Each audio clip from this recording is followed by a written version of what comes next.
आज आपण एका छोट्या वचनाकडे आपण जाणार आहोत. ते मग त्याला दुसरे पत्र 4 अध्याय आणि वचन 10. ते मग त्याला दुसरे पत्र चॅप्टर 4 वर्स 10. कारण देमास याला ऐहिक सुख प्रिय असल्यामुळे तो मला सोडून थेसलोनिकास गेला. क्रेस्केस गलतियास तीत दलमतियास गेला. एक छोटासा शब्द आहे आणि देमास विषय आहे. देमास म्हणजे लोकप्रिय किंवा प्रसिद्ध. तो मला सोडून गेला. हे छोटस वाक्य जे आहे ना, या ठिकाणी एक मनाला भिडवणार आणि एक आम्हाला एक प्रेरणा, त्याचप्रमाणे एक जागृत करणारे हे वाक्य आहे. तो मला सोडून गेला. म्हणजे ज्या प्रेषित पौलाबरोबर राहून सेवा करत होता, सोडून गेला म्हणजे प्रेरित पौलापासून तो दूर गेला. कठीण परिस्थितीत सोडून गेलेला असा हा देमास आहे. या थोड्याशा शब्दातून पौलाने आपल्या मनाची तीव्र व्यथा व्यक्त केली आहे आणि एक दुःख प्रकट केले आहे. देमास एकेकाळी पौलाचा इमानदार साथी होता. रोम मध्ये प्रथम कैदेच्या समयी तो पौलाबरोबर होता. कलेसेकरास पत्र 4 अध्याय 14 वचन आणि फिलोमनाचे पत्र 24 जर वचन वाचलं तर त्या ठिकाणी त्याचा संदर्भ आपण पाहतो. केवळ या 3 ठिकाणी जे आहे ना, या फिलोमना या किंवा त्याचं जे देमास आहे त्याचं वर्णन आपण या ठिकाणी वाचतो. परंतु आता दुसऱ्यांदा म्हणजे दुसऱ्या वेळेस आणि कठोर आणि घाताची आणि धमकीची परिस्थिती असताना तो भयभीत होऊन देमासने आपल्या जुन्या स्वामीला सोडून दिले होते. सेवेतून पळ काढली होती. एकेकाळी त्याच्याबरोबर खांद्याला खांदा लावून आणि सेवा करणारा तो देमास, त्याच्याबरोबर श्रम उठवणारा तो देमास आणि त्याचप्रमाणे सेवेत सहभागी होऊन प्रेषिताबरोबर पौलाबरोबर कष्ट सहन करणारा तो देमास. परंतु आता त्या परिस्थितीमुळे तो सोडून गेलेला आहे. ती घातक आणि कठीण परिस्थिती दुसऱ्यांदा जी वेळ आलेली आहे त्याला घाबरून तो पळालेला आहे. देमास असो, मार्क योहान असो आणि ख्रिस्ताचे शिष्य जे कष्ट समयी, क्रूसित समयी पळाले, सेवेपासून, कर्तव्यापासून आणि त्याचप्रमाणे स्वामी निष्ठेपासून. कधी कधी सोडून जाणं आणि त्या प्राचीन जे एका जुन्या स्वभावामध्ये किंवा जुन्या जीवनामध्ये प्रवेश करणं बऱ्याच वेळेला आपल्या विश्वासणाऱ्याच्या जीवनामध्ये घडतं. त्यावर कारण कधी कधी तो जुनं जीवन जे ते आकर्षित असं बनतं. ते या शरीरामध्ये जसा पवित्र आत्मा निवास करतो त्याचप्रमाणे तो पाप स्वभाव सुद्धा जो आहे या जीवनामध्ये किंवा शरीरामध्ये, या कोपरामध्ये तो स्वभाव अजूनही स्थिर आहे. म्हणून समय असमयी कधी कधी हा स्वभाव जो आहे ना याने उफाळून येतो आणि आपण त्या सत्य वचनापासून किंवा प्रभूपासून आहे ना भयकून जातो.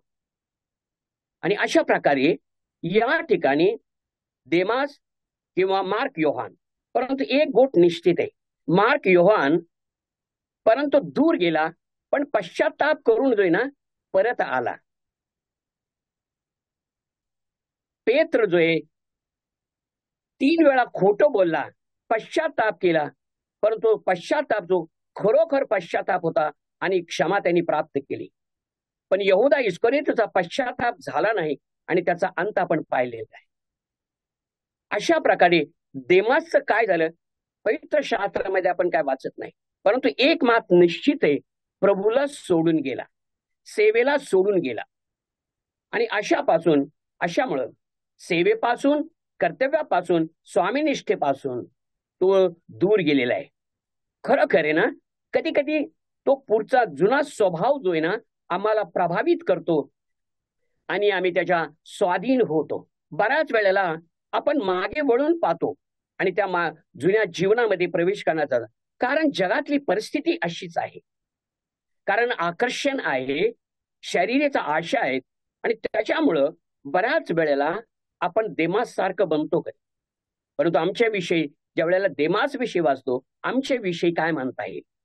देमासला, पौलाला सोडून जाणं त्याला कठीण वाचले असले तरी ऐहिक त्याचप्रमाणे शारीरिक सुखाची ओढ येणं अधिक प्रखर होती. ज्या वेळेला मार्क जॉन जो आहे, अशाच प्रकारे मार्क योहान जो पळून गेला, मध्येच सेवा सोडून दिली.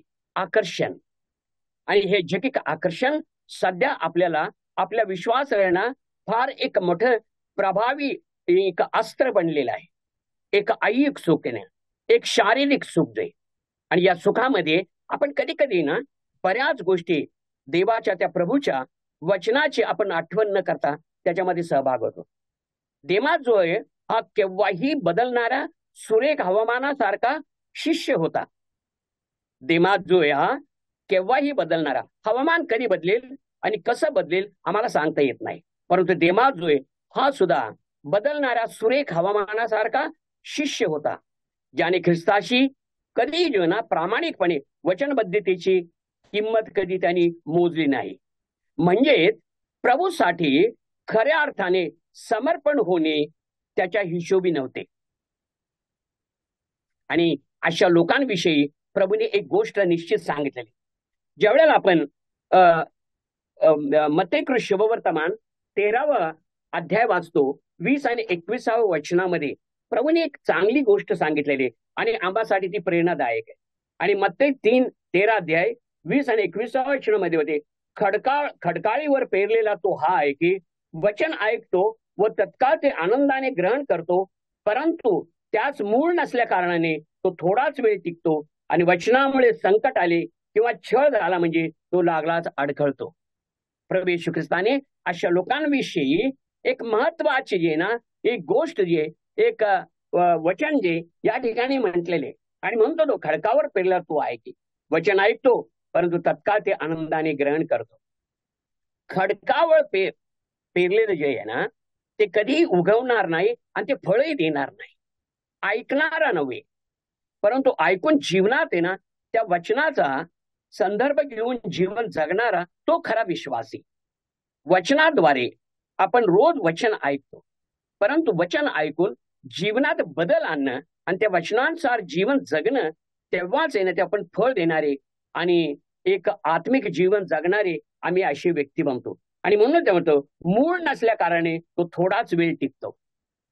आणि म्हणून वचन जे आहे ना हृदयाच्या त्या खोलावरपर्यंत रुजलं पाहिजे ते, आणि रुजल्यानंतरच आहे ना त्याचे आकर्षण, एक जगिक आकर्षण, एक ऐहिक सुख जे आहे ना त्याच्यापासून आपण परावृत्त होऊ शकतो.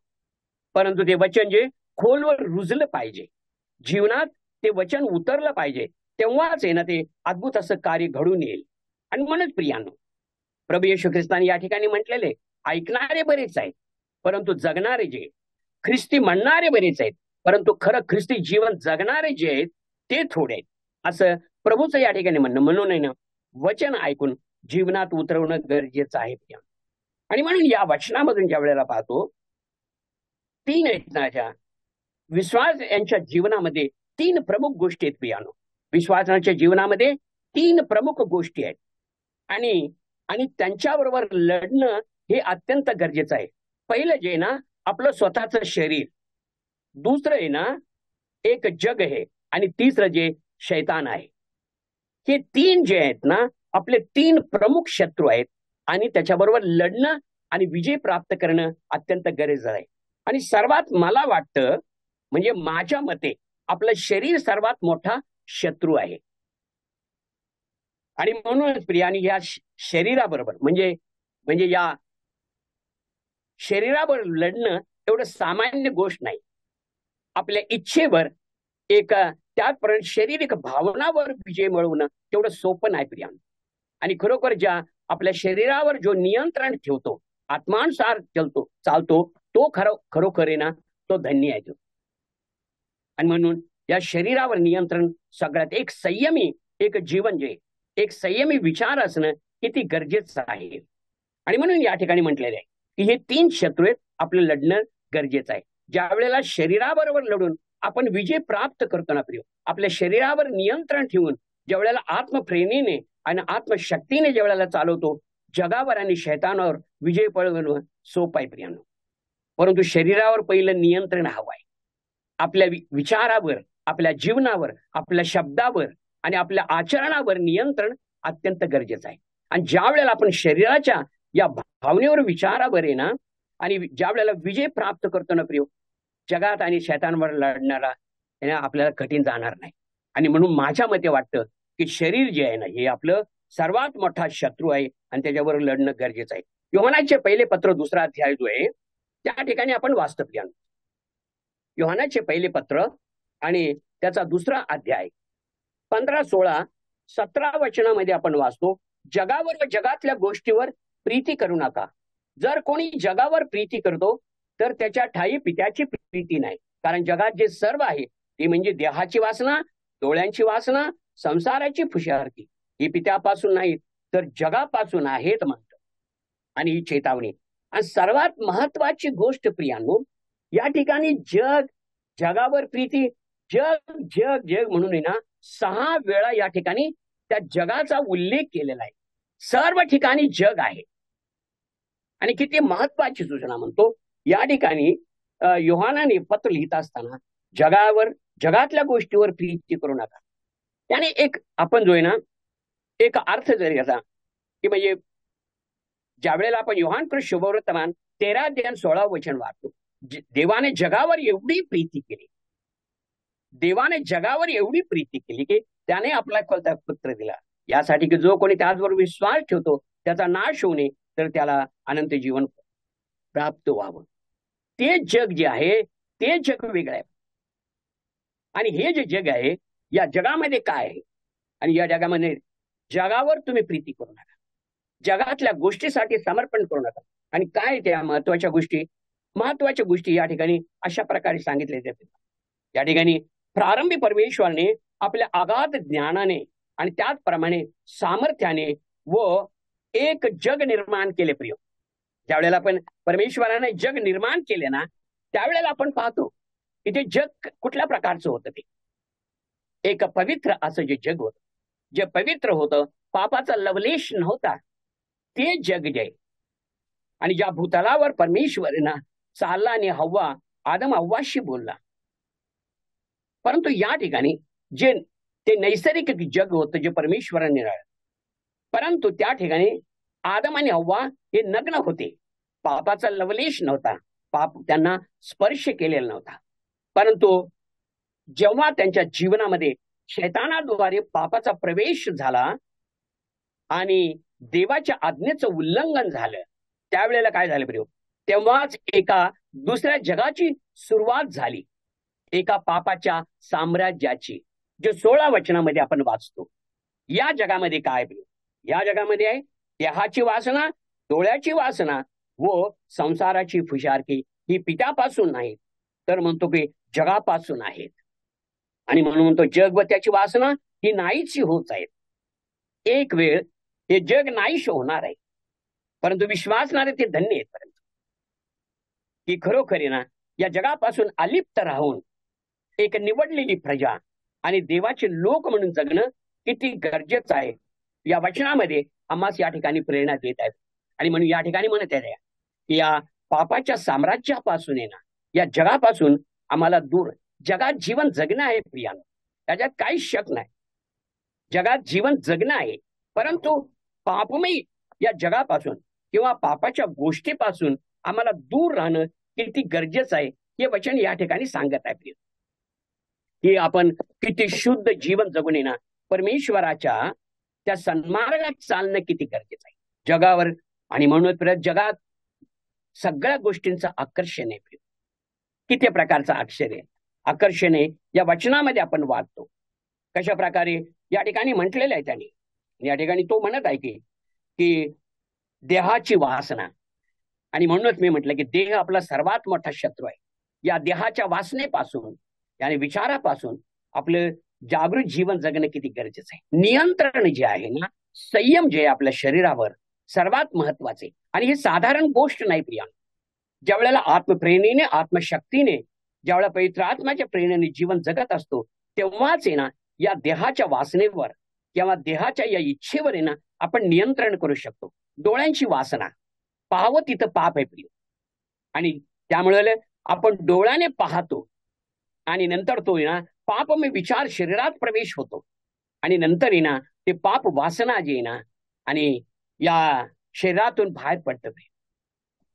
आणि म्हणून जीवनाची फुशारकी सुद्धा या जगामध्ये ना ती कशा प्रकारे 3 प्रमुख गोष्टी आहेत आणि त्याच्यापासून आम्ही किती जागृत राहिलं पाहिजे हे वचन जे आम्हाला जागृत करत आहे. आणि म्हणून म्हणतो या देहाच्या वासनेपासून तुम्ही दूर पडा. डोळ्याची वासना पण आहे आणि ज्या वेळेला पाहतो प्रिय आणि पाहणं हे अत्यंत शुद्ध आणि पवित्र असणं अत्यंत गरजेचं आहे. प्रभू येशू ख्रिस्ताने एक गोष्ट सांगितलेली की जो वासनेच्या दृष्टिकोनातून एका स्त्रीकडे पाहतो आणि तो व्यभिचार केल्यासारखाच आहे. म्हणजे आपली दृष्टी किती पवित्र आणि निर्दोष असलं पाहिजे आणि देहाच्या वासनेपासून दूर राहू.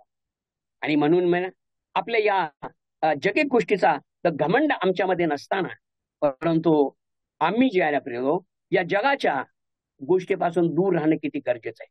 म्हणून बघा या पापाच्या साम्राज्यापासून आपल्या स्वतःचं संरक्षण करणं आणि एक गरजेचं आहे म्हणून या वचन झालं. अजून एक वचन वाचूया प्रियो. याकोबाचे पत्र 4 अध्याय आणि 4 वचनामध्ये. याकोबाचे पत्र 4 अध्याय आणि 4 वचनामध्ये आपण वाचतो. या ठिकाणी म्हटलेलं आहे, अहो व्यभिचारिणींनो, जगाची मैत्री ही देवाबरोबर वैर आहे. हे तुम्हाला ठाऊक नाही काय? जो कोणी जगाचा मित्र होण्यास पाहतो तो देवाचा वैरी ठरला आहे म्हणतो. अहो व्यभिचारिणींनो, या ठिकाणी देहसंबंधी हे व्यभिचारी नाही प्रिय. हा व्यभिचार नाहीये. देहसंबंधी व्यभिचार नाहीये. या ठिकाणी म्हटलेले अहो व्यभिचारिणींनो, या ठिकाणी शरीर संबंधी व्यभिचार नाही. परंतु या ठिकाणी याकोब म्हणतो बाह्य रूपाने ख्रिस्ती लोक मंडळीत सामावलेले असतात, परंतु जगाच्या व्यवस्थेपासून, ज्याला आपण म्हणतो वर्ल्ड सिस्टीम, त्या जगाच्या व्यवस्थेपासून जगातल्या गोष्टीवर खोलवर आकर्षणही ठेवतो. आपण मंडळीत पण आहोत, त्याचप्रमाणे बाह्य रूपाने ख्रिस्ती लोक मंडळीत सामावलेले असतात, परंतु दुष्ट जगाच्या व्यवस्थेविषयी आणि जगातल्या गोष्टीविषयी खोलवर आकर्षणही ठेवतात.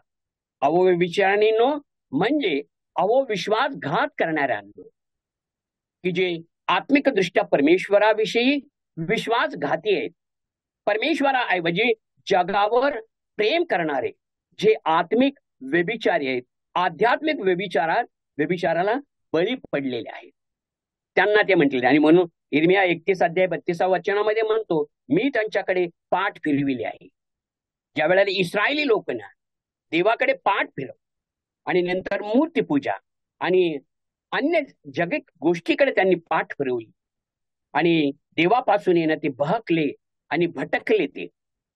आणि म्हणूनच म्हणतो की या 4 अध्याय 4 वचनात जर अर्थ घेतला म्हणजे आध्यात्मिक अविश्वासपणा देवाने इस्रायलेला एक गोष्ट या ठिकाणी सांगितली की आध्यात्मिक अविश्वासपणा त्यांच्यामध्ये आला होता आणि बहकले भटकले, अन्य देव त्यांच्या ते नादी लागले. आणि म्हणून प्रभू परमेश्वराने सांगितले मी पाठ फिरवली आहे. एका ठिकाणी जर आपण वाटलं एक कठीण शब्द जो आहे ना त्यांना आध्यात्मिक वेश्या म्हणून म्हटलेले. म्हणजे अशा प्रकारे शारीरिक संबंधी पाप नव्हे, आध्यात्मिक दृष्ट्या भटकलेले, भ्रष्ट झालेले आणि देवापासून दूर गेलेले. आणि या ठिकाणी म्हणतो परमेश्वर इस्रायली प्रजेला इस्रायलेला म्हटलेले की तुम्ही आत्मिक तुम्ही वेश्या आहात म्हणून, आध्यात्मिक वेश्या म्हटलेले. दुसरा इतिहास 21 अध्याय 11 आणि 13 वचन वाचलं, इर्मियाचा 2 अध्याय जर वाचला त्याचं स्पष्टीकरण त्या ठिकाणी दिलेलं आहे. आणि म्हणूनच प्रियानो या ठिकाणी म्हटलेले ज्या जगाविषयी आपण वाचले ते नैसर्गिक जग नव्हे, ज्या जगाविषयी आपण वाचत आहोत. आणि योहान ज्या ठिकाणी म्हणत आहे की त्या जगावर प्रेम करू नका, दूर राहा म्हणून. आणि म्हणून या जगाविषयी आपण वाचले ते नैसर्गिक जग नव्हे प्रिय, परंतु ज्यांनी बंड केले आणि देवापासून वेगळे झाले त्यांचे जग, देमासचे जग. आणि या देमाच्या जगापासून आपण दूर राहणं किती गरजेचं आहे या ठिकाणी वचन सांगितले. म्हणून याकोब 1 अध्याय 27 वचनामध्ये म्हटलेलं आहे की देवपिता याच्या दृष्टीने शुद्ध आणि निर्मळ धर्माचरण म्हणजे स्वतःला कलंकापासून राखणे, कलंकित जीवनापासून दूर राहणे. याकोबांनी स्पष्टपणे सांगितलं की देवपिताच्या दृष्टिकोनातून शुद्ध आणि निर्मळ धर्माचरण. आणि या जगात जगत असताना प्रियानो, शुद्ध आणि धर्माचरण अत्यंत गरजेचं आहे. आणि या ठिकाणी आम्हाला प्रेरणा देत आहे. 1-2 वचन मी वाचणार आहे आणि नंतर आपण समाज. या इब्री करासपत्र 6वा अध्याय, इब्री करासपत्र 6वा अध्याय आणि या ठिकाणी 4-6 वचनामध्ये अशा प्रकारे म्हटलेलं आहे. 4-6 वचनामध्ये या ठिकाणी म्हटलेलं आहे. इब्री करासपत्र 6 अध्याय 4, 5 आणि 6 वचन या ठिकाणी म्हटलेलं आहे की आपण कारण जे एकदा प्रकाशित झाले, ज्यांनी स्वर्गीय दानाची रुची घेतली, जे पवित्र आत्म्याचे वाटेकरी झाले आणि ज्यांनी देवाच्या वचनाची व येणाऱ्या युगाची सामर्थ्याची रुची घेतली, ते जर पतित झाले तर त्यात पश्चाताप होईल, असे पुन्हा नवीनकरण करणे अशक्य आहे. हे त्यांचे पतन म्हणजे त्यांनी देवाच्या पुत्राला नव्याने वधस्तंभावर करणे व त्याचा उघड अपमान करणे हे आहे म्हणून म्हटलेले आहे. स्पष्टीकरण आहे प्रियो. ज्यांना एकदा प्रकाश मिळाला होता, म्हणजे सुवार्तेचा प्रकाश त्यांच्या जीवनामध्ये नक्कीच आला होता, त्यांनी स्वर्गीय दानांची रुची घेतली होती. स्वर्गीय दान म्हणजे काय? म्हणजे त्यांनी जो ना त्या ठिकाणी म्हणजे ख्रिस्ताचा स्वीकार केला होता. तो देतो ते सर्व आध्यात्मिक आशीर्वाद त्यांना प्राप्त झालेले होते. म्हणजे त्यांना पवित्र आत्मा मिळाला होता आणि आता त्यांच्या बंडखोरीने कृपेच्या आत्म्याचा धिक्कार त्यांनी केला आणि अशा प्रकारे ते दूर गेले. आणि म्हणून भटकणं जे ना किती भयंकर अशी गोष्ट आहे. सर्व काही अनुभव घेतलेला आहे, पवित्र आत्म्याचा सुवार्तेचा अनुभव घेतलेला आहे, आत्म्याने प्रेरित आम्ही झालेलो. परंतु सर्व काही असताना सुद्धा प्रिय एक आहे ना निश्चित गोष्ट आहे. प्रभू येशू ख्रिस्ताचं एक वचन आहे प्रिय, लोटाच्या पत्नीची आठवण ठेवा, स्मरण करा. म्हणजे प्रभू येशू ख्रिस्ताने एक छोटीशी आज्ञा दिलेली आहे आणि ती आज्ञा काय आहे? मागे वळून पाहू नका, त्या जुन्या जीवनाकडे पळू नका, जगात प्रवेश करू नका, मागे वळून पाहू नका. म्हणून प्रियानो, जे आमच्या डोळ्यासमोर आणि आमच्या जीवनामध्ये समोर ठेवलेलं आहे जिवंत देवाचं वचन आणि ते पवित्र जीवन, त्याकडे पाहत जीवन जगणं अत्यंत गरज आहे. आणि पवित्र आत्मा असं जीवन जगण्यास आम्हास सहाय्य करो आणि मागे वळून न पाहण्याची प्रवृत्ती देव आम्हास देवो, ही प्रभुचरणी प्रार्थना.